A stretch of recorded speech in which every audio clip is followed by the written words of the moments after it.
Hi everyone, நீங்கள் பார்க்குறீங்கல்ல இந்த watch என்னோட சிஸ்டர் ப்ரெசென்ட் பண்ணது ரொம்பவுமே அழகாக இருக்குல்ல. எனக்கு ரொம்பவும் பிடிச்சிருந்தது. அப்புறம் நீங்கள் என்னோட உள்ளங்கையில் பார்க்குறீங்களா இந்த மருதாணி என்னோட ரூம்மேட் ஒருத்தவங்க அவங்க வீட்டிலேருந்து கொண்டு வந்த மருதாணி. நான் மருதாணி வச்சு 7 வருஷத்துக்கு மேலே ஆச்சு. லாங் டைம்க்கு அப்புறம் இப்போ தான் மருதாணி வச்சேன். அது என்னவோ பார்க்கவே அழகாக இருந்தது. ஒரு ஹாஃப் அன் ஹவர் தான் வச்சேன், அதுக்குள்ளவே அந்தளவுக்கு டார்க்காக பிடிச்சிருச்சு. அப்புறம் ஸ்கூலெல்லாம் லீவ் விட்டுடுச்சுன்னு ஜெசி சிஸ்டர் பாப்பா கூட்டிகிட்டு வீட்டுக்கு வந்திருந்தாங்க. ஒரு 2 டேஸ் தான் இருந்திருப்பாங்க. அதுக்கப்புறம் அவங்க மாமியார் வீட்டுக்கு கிளம்பிட்டாங்க.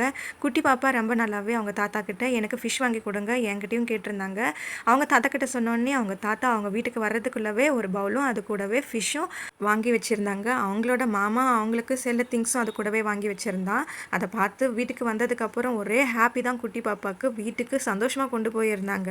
இது சின்ன விஷயந்தான். ஆனால் இந்த சின்ன சின்ன விஷயங்களுக்குமே ஹாப்பி ஆகிறதானங்க குழந்தைங்களோட சுபாவமே. ஆனால் இன்னமும் சிலர் வளர்ந்த பிறகுமே சின்ன சின்ன விஷயத்துக்கும் பெருசாக எக்ஸைட்மெண்ட் ஆகிற பர்சனாக இன்னமுமே இருக்காங்க. அதில் நானும் ஒருத்திங்க. சின்ன விஷயமா இருந்தாலும் பெருசாக எக்ஸைட்மெண்ட் ஆவேன். என்ன போல் யாரெல்லாம் இருக்கீங்கன்றதை மறக்காமல் கமெண்ட் பண்ணுங்கள். Okay, bye bye. Subscribe our copper kitchen channel. Bye.